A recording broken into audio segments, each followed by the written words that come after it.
We start this hour, though, once again with tragedy which has struck in Russia's Far East. A passenger plane carrying 49 people has crashed near the town of Tynda in the Angara region. The Antonov-24 aircraft operated by Angara Airlines disappeared from radar while approaching its final destination. Hours later, a helicopter located the burning wreckage. Officials have confirmed there were no survivors.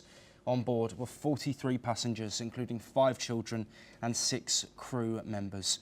According to preliminary reports, crew error during landing in poor visibility could be a cause. The plane was flying from the Khabarovsk to Blagoshevskinsk and onward to Tynda when it lost contact. Russian authorities have launched a full investigation and recovery teams are working at the crash site. Well, with us to discuss another tragic event involving a passenger plane, Vandana Singh, an aviation expert.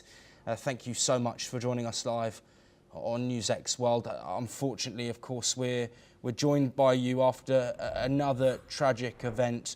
All 49 people on board confirmed to be dead. What are your first reactions after hearing this devastating news, knowing that all of those that were flying aboard this old Soviet-era plane are now deceased? Joshua, thank you for having me on your show. This is really tragic to get this information and hear about this crash. So first of all, heartfelt condolences to the families who are left behind. All the people have perished. It's indeed very, very tragic. These are the first thoughts as to why this is happening. And it seems like something that's cascading down ever since 29th of December last year, when the Jeju air crash happened in South Korea at Muan. Ever since then, something or the other has been just going on and on and on. And now today we hear about this crash with the Antonov. And again, it's really, really unfortunate, first of all. I'm sure the investigation and the probe will look deep into as to what exactly was the cause of this crash. Of course, right now we are hearing about poor weather conditions. We are hearing about ATC losing, the aircraft losing contact with the ATC minutes before landing. So all of that has to be looked into really before jumping to conclusions. I'm sure the pilot had the, the visual range for landing. I'm sure that he must have done his best. But then there is now again nobody to talk.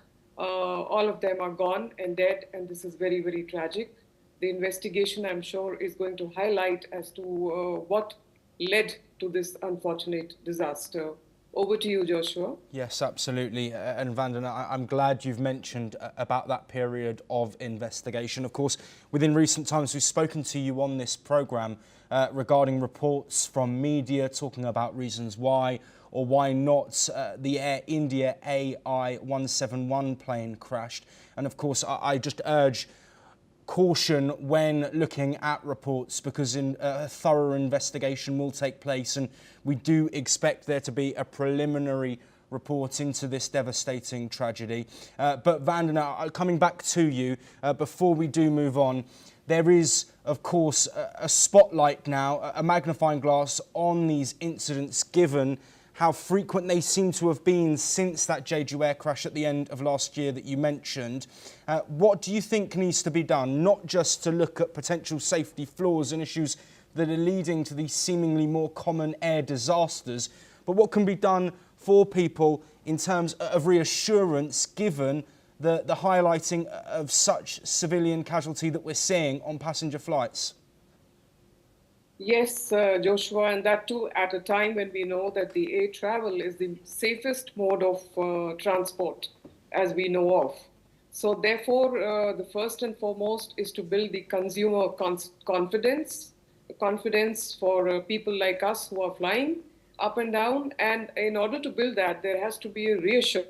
So a lot of factors need to be looked at.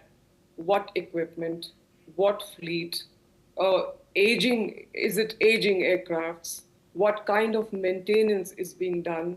The checks that I always speak of, A check, C check, D check of the aircraft. That happens in various periods. Some occur 300 to 600 hours after flying.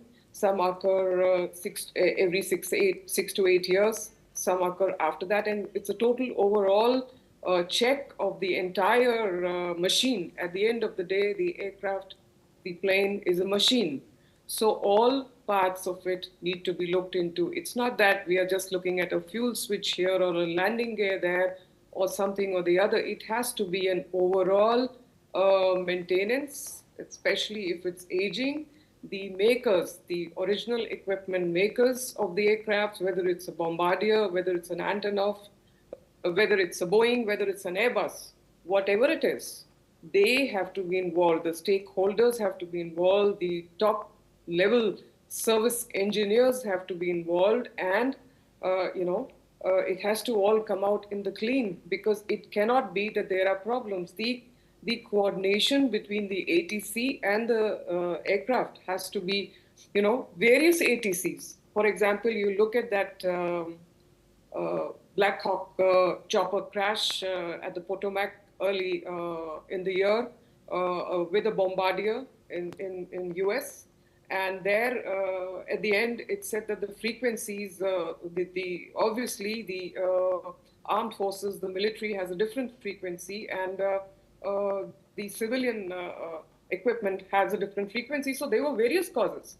Whatever it is, all these factors need to be looked into, because we have to stop this fear of flying, and people are now getting the fear of flying everywhere. So I believe everything needs to be looked into. All stakeholders need to be involved. And just when something happens, we should just not go there and say, it was a pilot error, because that's the easiest way to come out of a situation without really going deeper into the probe and actually coming out with it. Over to you, Joshua. Vandana Singh, thank you ever so much. And I would like to repeat your earlier sentiments that our thoughts, of course, go out to all the family, friends and loved ones of those who were involved in this devastating tragedy. Any further information we get on it, we will bring to you here on NewsX.